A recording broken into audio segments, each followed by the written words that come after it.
Hello everyone, আসসালামু আলাইকুম। আশা করি সবাই ভালো আছেন। আলহামদুলিল্লাহ আমিও ভালো আছি। আজকে বিকেলবেলা ছাদে চলে আসলাম। ফ্রিজে একটা ফুলকপি ছিল, ভাবতেছিলাম ফুলকপিটা দিয়ে পাকোড়া বানিয়ে ফেলবো, তাও আবার মাটির চুলায়। এমন খোলা আকাশের নিচে রান্না করতে আমার অনেক বেশি ভালো লাগে।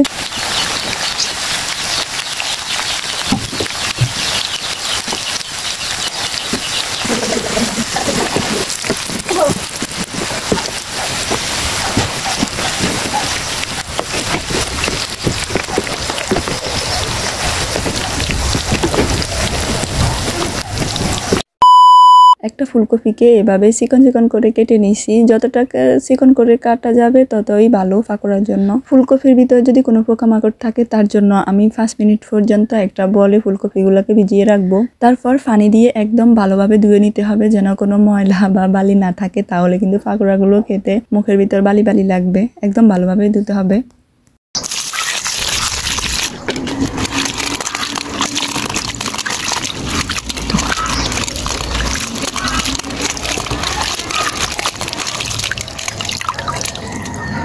ভালোভাবে ধুয়ে নেওয়ার পর দিয়ে দিচ্ছি হাফ টেবিল চামচ লবণ, 1 টেবিল চামচ হলুদ এবং 1.5 টেবিল চামচ শুকনো মরিচ গুঁড়ো, চাট মশলা 1.5 টেবিল চামচ, বেসন হাফ কাপ, চালের গুঁড়ো 1 কাপ। এখন এগুলাকে হালকা পানি দিয়ে ভালোভাবে মেখে নিতে হবে।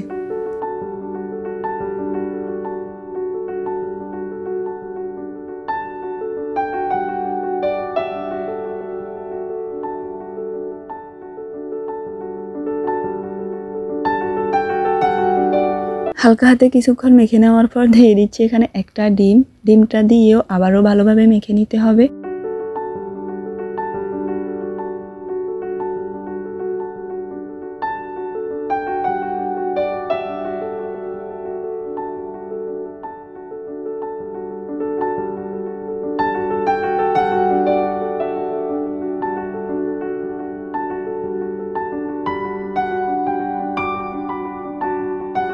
ভালোভাবে মাখানো শেষ। ঠিক এমন হলে কিন্তু আপনারা পাকোড়াগুলো ভেজে নেবেন। এখন চলে যাচ্ছি চুলায়। চুলায় একটা ফ্যান বসায় দিচ্ছি, দিয়ে দিচ্ছি এক একে সবগুলো ফুলকপির পাকোড়া।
সবগুলো পাকোড়া বানানো শেষ। এখন শুধু সবাইকে নিয়ে পাকোড়াগুলো খাবো। ভিডিওটা দেখার জন্য ধন্যবাদ সবাইকে। আল্লাহ হাফেজ, আসসালামু আলাইকুম। ভালো থাকেন সবাই।